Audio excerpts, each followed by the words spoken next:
This is Pro Football Blitz with former Super Contest winners Brady, Kannon, and James Salinas on VSiN, the Sports Betting Network. It is the Pro Football Blitz, and the time has come. The spot that we look forward to each and every week. Derek Stevens and Jeffrey Benson here in studio at the fabulous Circa Resort in downtown Las Vegas, Nevada. It's time to reveal the consensus plays for both the Circa Million and the Circa Survivor contest. Gentlemen, welcome back to the program. Good to be with you each and every week. And unfortunately, my partner here, Mr. Salinas, I know in your fake Circa Survivor contest that you do on the nightcap, you went out with the Cincinnati Bengals in Week 8. Unfortunately, James Salinas went out with the Atlanta Falcons, knocking off the New Orleans Saints in Week 9. And this field has been cut in about half for Circa Survivor. Yeah, it sure has. We started off the week with 686 entrants. Wow. And, that's down. We were over 2,200 a couple weeks ago. Wow. So, the last 2 weeks really knocked a few people out. 688 is what we started at. For the first week this year, Week 10, all 686 contestants put their picks in. So That's we didn't awesome. have. We're going to celebrate that. Yeah, it took Week 10, but we've got everybody. Everybody got their picks in. But if we're going to announce here what these picks were, I'll tell you what. People are going to be interested in knowing the second selection. So the first selection this week was the Pittsburgh Steelers with 248 selections out of the 686. Picking on your Lions again. Absolutely. That seems to be a theme, and it seems to it's worked so far, that's for sure. 8 times. The number 2 selection, which is a selection I certainly liked quite a bit, but obviously in the NFL, you never know. The second selection was the Baltimore Ravens on Thursday with 187 selections. So when you take a look at where we're at currently, we are down to 499 right now. Wow. Because under 500 people left. Under 500 people left because the Ravens wiped out 187 people. The third selection this week was the Indianapolis Colts with 65. Mm-hmm. The fourth selection was the Dallas Cowboys with 60. Fifth selection was the Buffalo Bills with 40. Arizona Cardinals came in 6th with 40 selections, and Tampa Bay was at 31. So overall, I can see why people wanted the Steelers because you really there's not another spot where you're really going to be looking at them. I understand why people would have wanted the Ravens, and it went down. I understand the Colts. I'm a little bit surprised though between the Cowboys, Bills, and Cardinals, because these are 3 holiday teams. And, Cowboys and Bills on Thanksgiving, and then we've got Arizona for Christmas. So this is going to make the holidays a little trickier if they can scoot by this week, because that means you're going to have a pretty good chunk of the pool that won't have those teams available. Very interesting. And also the Bills and the Tampa Bay Bucks, the Buccaneers with 31 selections in Circa Survivor. Those are both road favorites. That didn't work out too swimmingly in Week 9. James, I know you are no longer in Circa Survivor. Our condolences go out to you, of course. But what do you think about that? Another 187 people out on Thursday with the Ravens. No condolences needed. What's the first hole I dug? We play. We bet here. We're sports bettors. We know those things come and go. Now, as far as the Survivor goes, it's a lot of fun, and I think that's what it comes down to. This is a lot of fun when it's getting into entry, and obviously the prize pool is very juicy. But thinking about where these numbers are, we know that Thanksgiving's almost here, so you want to have a handful of selections, a handful of these teams here. Hopefully you're not trying to rely on the Bears or the Lions to have to get you through that Thursday game. But I think maybe here you talked about some of those teams on Christmas in a sense, whether it be the Cardinals or maybe the Colts, where you want to have some teams come Christmas. But at this case here, if you're thinking about, we probably anticipated that the Ravens were going to be a pretty high selection, which obviously they were. They were number 2 overall. That I don't know, at this point, do we make it all the way to Christmas? Do you need to save your teams for Christmas Day? Because that happened on a Thursday night. You're seeing that this pool is getting smaller and smaller. Like you said, Derek, we're below 500. We've got a number of weeks to go before we get to Christmas. So I wonder if that's the thinking is, hey, I may not need to save these teams for Christmas because I don't know if it's going to make it that far. James, that was a hot topic last night at the Mega Bar here at Circa. what would the odds be right now that someone does go 20-0? I mean, I think not making it all the way to 20-0 is certainly a possibility.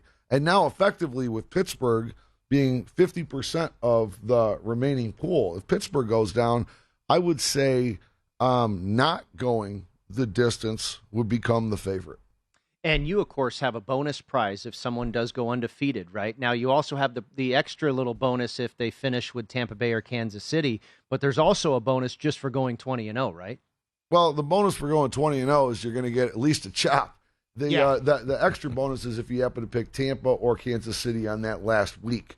We kind of put that in there just to make people think about it. I'd always said that I wouldn't consider that too much as part of my thought process. If you happen to get to week 20 and you haven't played the Chiefs or Tampa, gives you a little option, maybe a little extra hedge capability. But I don't think that's something you really ought to think about. I think right now, as James just said, the focus is on surviving right now.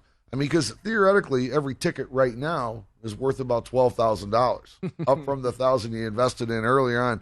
And if a few of these teams go down this week, then it's going to get real interesting. And I think this is where hedging and whatnot starts really coming into play. Yeah, it's starting to get awful exciting and very interesting indeed. All right, Mr. Benson, your turn. Over to the Circa Millions contest, and we will reveal the top 5 consensus pick, the top 5 most popular picks for Week 10 in the Circa Survivor. Mr. Benson. Yeah, just a couple of housekeeping notes. Obviously, this is the start of quarter 3, first week of quarter 3, and then also overall standings. We have 2 people who are currently 34-11. After 9 weeks, so hitting about 75.6%. Obviously, when you look at Week 10, the top 5 consensus picks are as follows. The Titans are -3 versus the Saints. That was the number 1 overall selection with 1,175 picks. The Rams -4 on Monday Night Football versus the San Francisco 49ers. That had 1,152 selections. The Browns +2.5 versus the Patriots. That was the number 3 overall choice. That had 1,085 selections. The Packers -3 at home versus the Seattle Seahawks with Russell Wilson back. That had 995 selections. And then kind of interestingly, the fourth, I guess the co-fifth choices were the Eagles +3 versus the Broncos. That had 981 selections. And then also the other side of the number 1 choice, the Titans -3. Conversely, had the Saints +3 as the 5th overall most popular choice, and that also had 981 selections. So certainly interesting to see 2 opposing sides there in the top 5, but it'll be interesting to see how it plays out. Yeah, and I can understand the Titans because we've seen this team on quite a roll, right? I think they've won 5 in a row. They've won 4 in a row as an underdog, and here they are in the role of the favorite. So I think you can probably also understand people wanting to kind of go against that. Oh, Tennessee, now you're in the role of the favorite, so you've got 980 people on the Saints in the Circa Million contest as well. James, what do you think of the top 5.5 there, if you will? Thinking about the fact that it's the Titans and the Saints going head-to-head as far as consensus goes. Kind of interesting, especially with the news coming out yesterday that Kamara is not going to be available for the New Orleans Saints in this game, plus the fact that Teron Armstead's not going to be at the left tackle position, as well as their left guard. He's on injured reserve, is Andres Pete. So the offensive line's banged up. I don't know where the points are going to come from. I don't know where the points are going to come from the Saints, and kind of the other side too, with the stability at the running back position with Derrick Henry being gone. I'm not sure where the points are going to come from in Tennessee. I don't know who's going to win this game. I think it's going to be a defensive game. I would lean towards New Orleans with that defense getting into this matchup. All the pressure on Tannehill to have to go now play an actual better defense than what they saw last week without that running game. Yeah, you make a really good point with the injuries too. Obviously, it just was announced prior to this game that Julio Jones is going to be on IR as well. So add that to the Derrick Henry news, and obviously points are going to be hard to find for both teams. Jeff, what are you seeing at the window with the Packers and the Seahawks game? I think it's kind of interesting that this one snuck into the top 5 because I think we all feel like Aaron Rodgers and Russell Wilson are both going to play. What's the activity been like at the window? Yeah, I think you've seen a little bit more Packer money. I think I was surprised to see this only a field goal. Obviously, there's a lot of variance with both quarterbacks. Obviously, leading up to this point, they weren't 100% sure, whether Aaron Rodgers was going to be cleared to play. Obviously, it looks like he does not have symptoms of COVID now, and he was cleared and available to play, so certainly good news for the Packers backers. obviously with Russell Wilson, he's going to have quite a bit of rust, and not really sure how it's going to play out with his finger injury. So, for me, obviously with quarterback questions on both sides, I was surprised, to your point, like you said, that made it into the top 5 consensus overall choices. But it'll be interesting to see what the market does with that number and if it goes a little bit higher. I see here on your count, you also, it came relatively close to have both sides of the Patriots and the Browns game as well. You had 1,085 selections on the Browns catching the 2.5 points, but you had 873 selections on the Patriots. James and I were covering this game, breaking down this game a little earlier in the program, and I told him, this is a one game I have seen all week. I don't know if you guys have seen the same thing or if you've seen that action go both ways at the window. I've seen a lot of sharp people on both sides of this game. Yeah, absolutely. Obviously the Browns have COVID issues, so that's maybe scared, some people off. And then obviously, with how well the Browns played last week, going into Cincinnati and winning a really tough game, and doing so convincingly. Like you said, I think you've seen both sides, of sharps on this, depending upon what the number is.